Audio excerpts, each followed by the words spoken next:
Welcome to Mo Academy. Welcome to another day of learning JavaScript with us. Last time हमने जो है ना अपने सारे टॉपिक्स को कंप्लीट कर लिया था। आज हम लोग एक ओवरव्यू देखने वाले हैं। जो हमने ECMA स्क्रिप्ट 6 और ECMA स्क्रिप्ट 6+ के जो फीचर्स हमने देखे थे इस कोर्स में हम वो एक्सप्लोर करने वाले हैं। दोबारा से एक बार ओवरव्यू कर लेंगे उनका, और एक आध शायद हमने नहीं पढ़ा वो देख लेंगे। मैंने आपको इस कोर्स के स्टार्टिंग में ही बताया था कि इसमें हम ECMA स्क्रिप्ट 6+ के फीचर्स को ओवरव्यू करने वाले हैं। तो आपके लिए ये कोर्स इसलिए भी बेनिफिशियल था कि एक तो आपको जावास्क्रिप्ट के बारे में एक अच्छी नॉलेज मिलेगी। इसके अलावा ये कि आपको लेटेस्ट फीचर्स के बारे में अच्छे से जो है ना वो पता चलेगा, क्योंकि आपके पास जो लेटेस्ट फीचर्स होते हैं, अगर आप पुराने फीचर्स को यूज़ कर रहे हैं तो आपको लेटेस्ट फीचर्स के बारे में भी पता होना चाहिए, और लेटेस्ट फीचर्स के बारे में आपको एक अच्छी नॉलेज होनी चाहिए अगर आप जावास्क्रिप्ट को यूज़ कर रहे हैं अपने प्रोग्रामिंग में। तो आज हम जो हमने पढ़े हैं उनको उनका एक ओवरव्यू कर लेते हैं कि सबसे पहले हमने जो चीज़ स्टडी करी थी वो थी लेट और कॉन्स्ट। तो ये हमारे पास एक चीज़ थी कि आप जब वेरिएबल्स बनाते हो तो आप लेट का भी यूज़ करते हो और कॉन्स्ट का भी। लेट हमारे पास जो वेरिएबल्स बनाता है वो होते हैं ब्लॉक स्कोप के, वो अपडेट तो हो सकते हैं लेकिन रीडिक्लेयर नहीं हो सकते, जबकि कॉन्स्ट से बनने वाले वेरिएबल्स ब्लॉक स्कोप के साथ साथ ना अपडेट हो सकते हैं ना रीडिक्लेयर हो सकते हैं। ठीक है। फिर हमने देखे थे एरो फंक्शंस। एरो फंक्शंस में क्या था कि आपने फंक्शंस को ही शॉर्ट वे में लिखना सीखा था। आप किस तरह से फंक्शंस को एक ही लाइन में भी स्टार्ट करके ख़त्म कर सकते हो, तो वो आपको मैंने बताया था एरो फंक्शंस के अंदर। फिर थर्ड में हमने देखा था टेम्पलेट लिटरल्स के बारे में, कि आपने बैकटिक्स का यूज़ करते हुए आप इजीली जो है ना वो मल्टी लाइन स्ट्रिंग बना सकते हो और स्ट्रिंग कॉन्केटिनेशन परफॉर्म करवा सकते हो अगर आप टेम्पलेट लिटरल्स का यूज़ करो। फिर हमने डीस्ट्रक्चरिंग देखी थी कि यार डीस्ट्रक्चरिंग किस तरह से होती है अगर हमें एरेज को, ऑब्जेक्ट्स को जो है ना वो एक अलग वैल्यूज़ में डीस्ट्रक्चर करना है, उनकी वैल्यूज़ को एक्सट्रैक्ट करना है, तो आप डीस्ट्रक्चरिंग किस तरह कर सकते हो।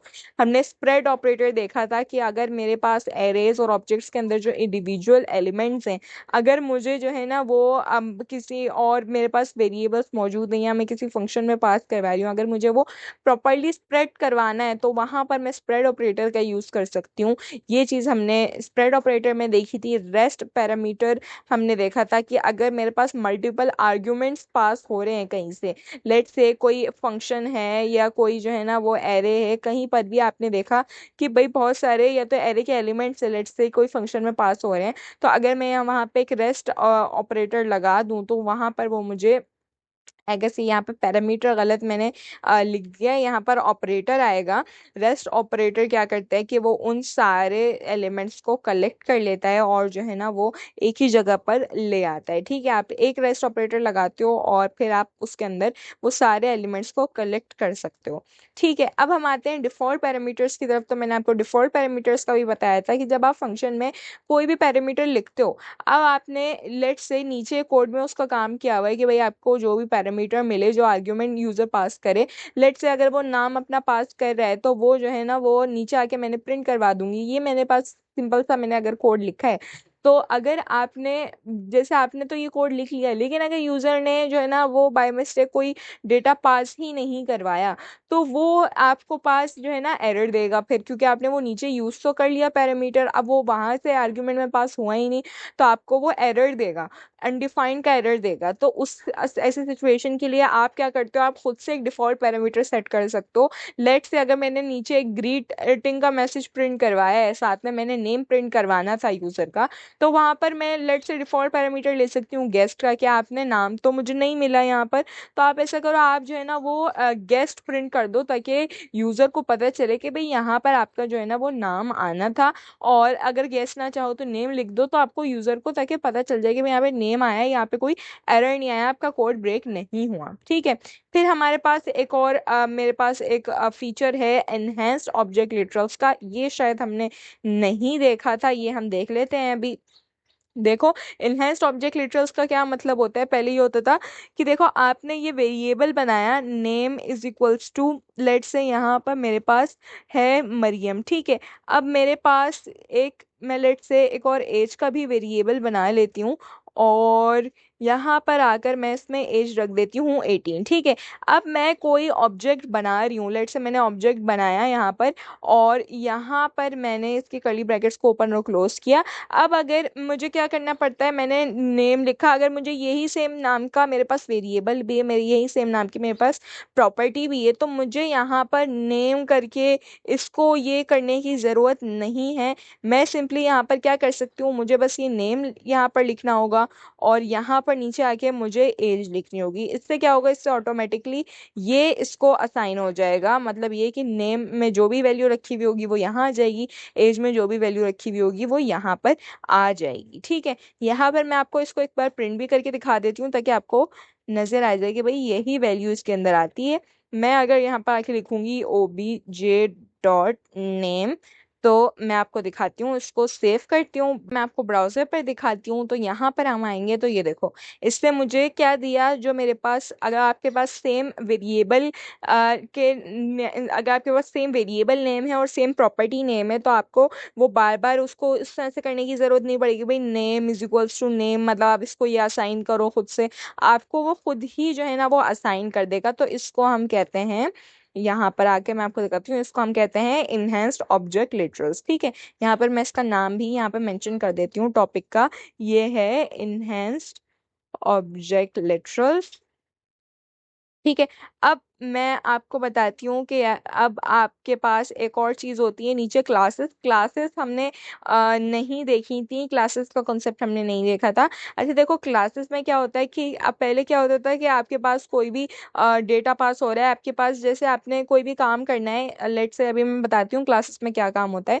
तो उसके लिए आपने पहले क्या होता था, आपने कंस्ट्रक्टर का यूज़ करना पड़ता था, साथ में आपने प्रोटोटाइप वगैरह का यूज़ करना होता था।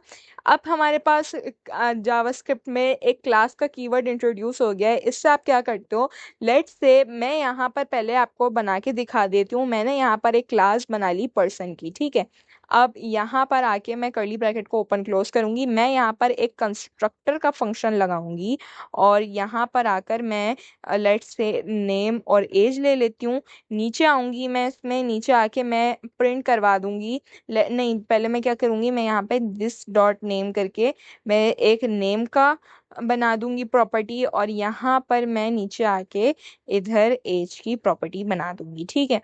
अब मैं आपको बताती हूँ इसमें होगा क्या। पहले मैं एक और आपको फंक्शन भी बना के दिखा देती हूँ यहाँ पर, और बेसिकली ये मेथड है, और क्योंकि क्लास के अंदर ये बना हुआ है, तो यहाँ पर आके मैं लेट से बना लेती हूँ कंसोल डॉट लॉग। मैं लिखती हूँ यहाँ पर कि भाई ये है बैकटिक्स का मैं यहाँ पर यूज कर लेती हूँ कि नेम इज, करूंगी मैं डॉलर का साइन लगाऊंगी, यहाँ पर कर्ली ब्रैकेट्स में मैं क्या लिख दूंगी, दिस डॉट नेम। ठीक है। अब मैं नीचे आती हूँ, मैं क्या करती हूँ, मैं यहाँ पर एक कोई भी पर्सन 1 को, लेट से मैं P1 से रिप्रेजेंट करती हूँ, न्यू लिखूंगी, और इसका नाम लिख दूंगी क्लास जो मैंने बनाई है, और यहाँ पे आके मैं नेम और एज को पास करवा दूंगी। ठीक है। यहाँ पे मैंने नेम पास करवा दिया है, इसको मैंने डबल कोटेशन में नहीं लिखा, और यहाँ पर भी आके मैं एज लिख देती हूँ 18। ठीक है। और नीचे आऊंगी मैं, और यहाँ पे आके अगर मैं आपको दिखाऊं, मैं इसको कंसोल डॉट लॉग करके मैं यहाँ पर, मेरे पास कंसोल की स्पेलिंग में मिस्टेक हो गई, यहाँ पे आके मैं इसको अगर मैं लिखूं P1 डॉट नेम, तो मैं आपको बताती हूँ अभी होता क्या है इसमें। सेव करके मैं दिखाती हूँ आपको, डॉक्यूमेंट पे आएंगे तो देखो इसने मुझे नेम प्रिंट करके दी। अब मैं आपको ये समझाती हूँ कि ये काम हो क्या रहा है। क्लास क्या चीज़ है, क्लास आपके पास ब्लूप्रिंट को कहते हैं, जिसके अंदर ऑब्जेक्ट्स और मेथड्स रखे हुए होते हैं। ठीक है। ये मेरे पास, आपको पता है कि ये एक मेथड है, और यहाँ पर मैंने आपको बताया था ऑब्जेक्ट रिलेटेड जो भी चीज़ हो जाती है उसको हम मेथड कहते हैं, और फिर ये मेरे पास यहाँ पर एक ऑब्जेक्ट बन रहा है। देखो, आप इसको इस तरह से समझ सकते हो कि मेरे पास क्लास एक रेसिपी है, जिसमें से आप बहुत सारे केक्स बना सकते हो। केक्स आपके पास ऑब्जेक्ट्स हैं, और जो स्टेप्स लगते हैं वो काम करने के लिए, और मतलब एक केक बनाने के लिए, एक ऑब्जेक्ट बनाने के लिए, वो है कंस्ट्रक्टर। कंस्ट्रक्टर आपके पास एक ऐसा मेथड होता है, स्पेशल मेथड होता है, जो क्या करता है, जो सिंपली आर्ग्यूमेंट्स को रिसीव करता है। मतलब ये कि ये पैरामीटर्स को रिसीव करके उससे हेल्प करता है कि ये आपको ऑब्जेक्ट बना के देता है, ठीक है। अब दिस का काम तो मैंने आपको ऑलरेडी बताया हुआ है। यहाँ पर बेसिकली इस लाइन में हो क्या रहा है कि ये लाइन आपको क्या कहती है कि यहाँ पर मेरे पास आपको पैरामीटर में, नेम में जो भी आए, वो आप इस प्रॉपर्टी में असाइन कर दो। तो यहाँ पर अगर मैं इसको पूरा प्रिंट करवाऊँ तो मैं आपको दिखाती हूँ कि ये मेरे पास एक ऑब्जेक्ट बनता है, ठीक है। मैं इसको आपको प्रिंट करवा कर दिखाती हूँ। तो ये देखो, ये मेरे पास एक ऑब्जेक्ट बन गया है। तो आप कहने का मकसद, ये देखो, ये मुझे बता रहा है कि ये एक ऑब्जेक्ट है। तो क्लास सिंपली एक ब्लूप्रिंट होता है जो आपके पास यूज होता है ऑब्जेक्ट्स और मेथड्स बनाने के लिए। उसमें बहुत सारे ऑब्जेक्ट्स और मेथड्स आप किसी भी एक क्लास के अंदर, या जितनी भी आप क्लासेस बनाना चाहो उसमें आप रख सकते हो।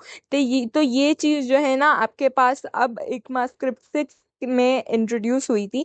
तो ये चीज़ आपके पास जो है ना वो नई इंट्रोड्यूस हुई थी। इससे पहले जो हम काम करते थे वो हम खुद से, आपके पास जो है ना वो कंस्ट्रक्टर और प्रोटोटाइप का यूज़ करते हुए ये काम होता था। अब ये काम बेटर हो गया है, क्लासेस का के यूज़ से ये काम होने लगा है। अब पहले जो है ना ये चीज़ नहीं होती थी। और क्लासेस का एक कॉन्सेप्ट ये है कि आपको आगे भी जो ऑब्जेक्ट ओरिएंटेड लैंग्वेजेस होती हैं, आपको उसके अंदर भी ये चीज़ें मिलेंगी। तो अच्छी चीज़ है कि आप अभी जो है ना ये चीज़ समझ जाओ, क्लासेस का कॉन्सेप्ट अच्छे से समझ जाओ, ठीक है। तो ये वो फीचर्स थे जो हमने पढ़े थे अपने कोर्स में, और जो चीज़ें, दो चीज़ें लास्ट की हमने नहीं पढ़ी थी वो हमने आज देख ली। यहाँ पर आपका कोर्स कंप्लीट होता है फाइनली। कॉन्ग्रेचुलेशंस, जिसने ये कोर्स पूरा कंप्लीट किया है।